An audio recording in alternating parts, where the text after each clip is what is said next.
Til að forrita spírokúluna þá förum við hérna inn í Programs, neðst, ýtum á það og sjáum hér í hægra horni plus, ýtum á hann og veljum Blocks og Create. Þá erum við komin hérna á vinnuborðið og við byrjum á Start-hnappnum og náum síðan í kubb fyrir gráðurnar og að því að ná að fara beint áfram þá höfum við hann á 0 gráðum. Svo förum við í hraðan og við veljum 70, því næst sekúndurnar sem stjórna því hversu langt hann fer og veljum 1,5 sekúndur.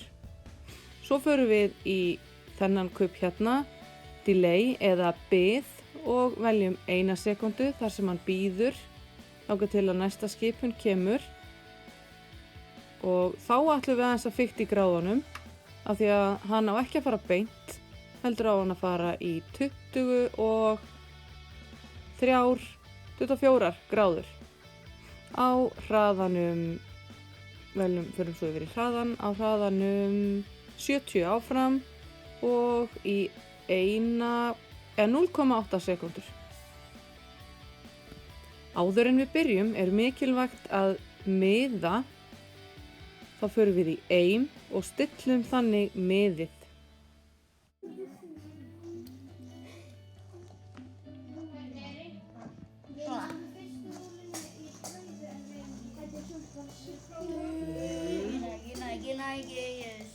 Okay.